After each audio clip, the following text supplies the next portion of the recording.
Hello everyone, मैं हूं मोहम्मद कलीम और आज के इस वीडियो में आप सीखने वाले हैं कि किस तरह से हम फ्यूचर इंडेफिनिट सेंटेंस को बनाते हैं।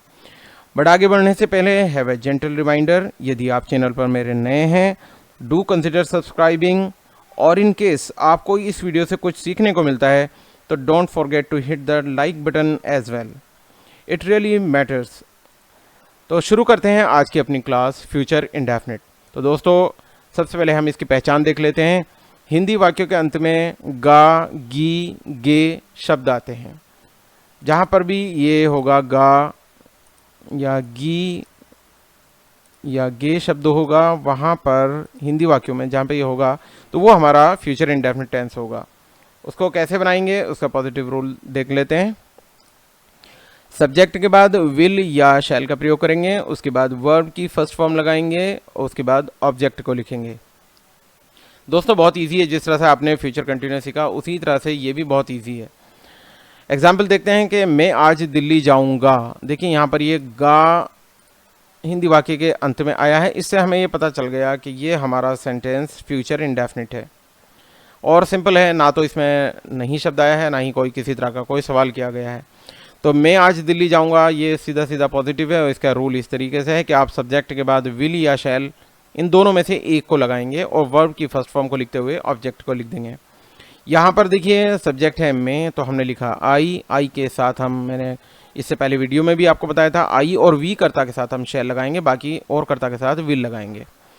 तो यहाँ पर हमारा कर्ता है मैं यानी आई के साथ हमने शैल लगाया। शैल के बाद वर्ब की फर्स्ट फॉर्म यानी गो मैंने यहाँ पर जाना है, तो गो टू कहाँ, दिल्ली, और कब, जो बस ये आज, ये लिख दिया। तो ये बन गया आई शैल गो टू दिल्ली टुडे, मैं आज दिल्ली जाऊंगा।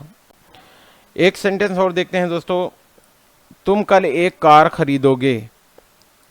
देखिए यहाँ पे भी ये, यहाँ पर लास्ट में आपको मैं हाईलाइट कर रहा हूँ, ये देखिएगा कि यहाँ पे गे शब्द आया है, तुम कल एक कार खरीदोगे। तो यहाँ पर ये फ्यूचर की बात कर रहे हैं हम, तो ये फ्यूचर इंडेफिनिट टेंस है। देखिए यहाँ पर करता है यू के बाद हमने विल लगाया है जैसे कि हमने बताया। उसके बाद वर्ब की फर्स्ट फॉर्म क्या है, बाई माने खरीदना, तो यू विल बाई, तुम खरीदोगे क्या, अ कार, एक कार, कब, ये कल, टुमारो। देखिए यहाँ पर कभी भी यस्टरडे नहीं आएगा फ्यूचर इंडेफिनिट में। आप कभी ये सोचें कल शब्द को देखें, कभी आप यहाँ पर यस्टरडे लिख दें। यस्टरडे का मतलब बीता हुआ कल होता है और टुमारो का मतलब आने वाला कल होता है। तो इस तरह से हमारे सेंटेंस बन गया कि you will by A car tomorrow, यानी तुम आने वाले कल जो है उसको, उस कल में एक कार खरीदोगे, यानी तुम कल एक कार खरीदोगे। दोस्तों, नेगेटिव रूल की तरफ चलते हैं। Very easy. सब्जेक्ट के बाद अब तक हम क्या करते थे, विल या शैल लगाकर वर्ब की फर्स्ट फॉर्म लिखते थे। अब इसमें क्या है, सिर्फ नॉट बढ़ जाएगा। सब्जेक्ट के बाद हम विल नॉट या शैल नॉट लिखेंगे अकॉर्डिंग टू सब्जेक्ट। उसके बाद वर्ब की फर्स्ट फॉर्म को लिखते हुए ऑब्जेक्ट को लिख देंगे। एग्जाम्पल देखिएगा, हम आज मेला देखने नहीं जाएंगे। देखिए यहाँ नहीं शब्द आ गया है और गे शब्द लास्ट से पता चला है कि हमारा फ्यूचर इंडेफिनिट है। तो हमने यहाँ पर करता लिखा वी माने हम, वी के साथ देखिए मैंने बताया कि शैल लगाएंगे, तो वी शैल नॉट आ गया। उसके बाद वर्ब की फर्स्ट फॉर्म गो के बाद देखिए इसमें एक चीज़ और बता दूं, यहाँ पर दो क्रियाएं हैं, एक है जाएंगे और एक है देखने। यहाँ पर देखिए दोस्तों दो क्रियाएं हैं। तो जो मुख्य क्रिया है वो पहले लिखी जाती है और उसके बाद दूसरी क्रिया लिखी जाती है। लेकिन उनसे पहले हम एक चीज़ बता दूं, उनके बीच में टू का यूज़ करते हैं। ये जो हमने टू का यूज़ किया है ये, तो we shall not go to see, यानी देखने जाना।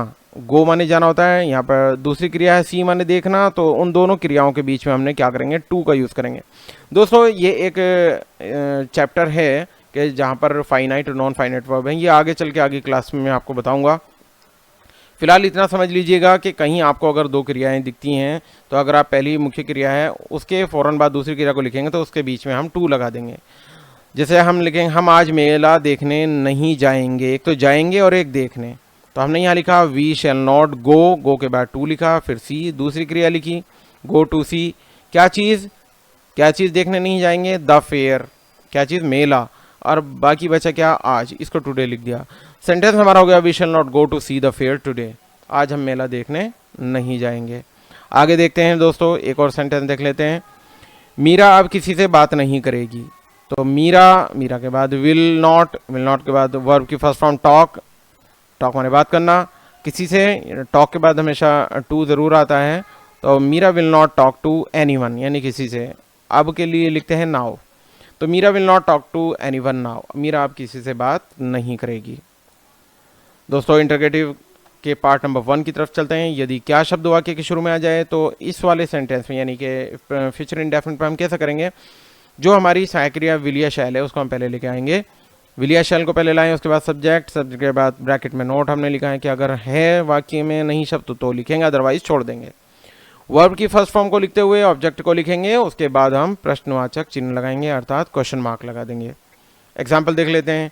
क्या तुम आज विद्यालय नहीं जाओगे, क्या शब्द शुरू में आया है और गे शब्द लास्ट में है, क्वेश्चन मार्क से भी पता चला है कि हमारा फ्यूचर इंडेफिनिट का इंटरोगेटिव का पार्ट नंबर 1 का सेंटेंस है। इस रूल के अकॉर्डिंग ये बनेगा। सबसे पहले हम क्या करेंगे, विल को पहले लाएंगे, शैल हम यू नहीं लाएंगे क्योंकि कर्ता हमारा यहाँ पे यू है।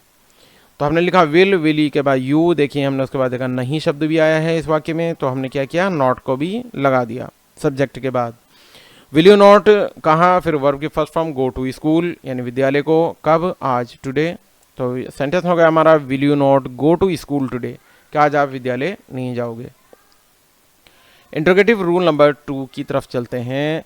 यदि प्रश्नवाचक शब्द वाक्य के बीच में आ जाते हैं तो तब हम क्या करते हैं, उस जो प्रश्नवाचक शब्द है उसको सबसे पहले लिखते हैं, यानी कि क्वेश्चन मार्क को सबसे पहले लिखते हैं। उसके बाद हम विल या शैल को ऐसे ही लिखेंगे, सब्जेक्ट को लिखेंगे, उसके बाद नॉट है तो लिखेंगे, अदरवाइज हम उसको रहने देंगे। वर्ब की फर्स्ट फॉर्म लिखेंगे, उसके साथ हम ऑब्जेक्ट को लिखते हुए क्वेश्चन मार्क को लगा देंगे। एक एग्जाम्पल देखते हैं दोस्तों। तुम कंप्यूटर सीखने क्यों नहीं जाओगे। देखिए यहाँ भी 2 क्रियाएं आ गई हैं, एक जाओगे, एक है सीखने। सीखना भी वर्ब है और जाओगे ये भी वर्ब है, लेकिन इसमें मुख्य क्रिया जो है वो जाओगे है पहले।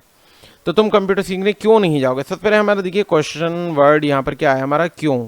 ये जो क्यों है, ये यहाँ पर ये शब्द जो है हमारा ये क्या कैसा है, ये हमारा प्रश्नवाचक चिन्ह है। तो तुम कंप्यूटर सीखने क्यों नहीं जाओगे, सबसे पहले हमने इस क्यों की लिखी वाई, वाई के बाद हमने दिखा ऊपर विल या शैल में से एक चीज़ लगाया, विल, विल यूँ लगाया क्योंकि हमारा कर्ता यू है, तो वाई विल यू। उसके बाद देखेंगे नहीं शब्द भी आया है तो नोट लिख दिया। फिर देखिए मुख्य क्रिया क्या है, जाना गो, और उसके बाद क्या, टू लर्न, यानी कि गो टू लर्न। इसमें 2 क्रियाएं गो ये आ गई और उसके बाद हमने टू लगा दिया। अभी जैसे मैंने पीछे बताया आपको कि अगर 2 क्रियाएं हैं तो उनके बीच में टू लगा दीजिए, गो टू, उसके बाद लर्न, क्या चीज़, कंप्यूटर। ये हमारा ऑब्जेक्ट हो गया। तो सेंटेंस हमारा हो गया why will you not go to learn computer, आप कंप्यूटर सीखने क्यों नहीं जाओगे, या तुम कंप्यूटर सीखने क्यों नहीं जाओगे। तो दोस्तों ये क्लास यहीं समाप्त होती है।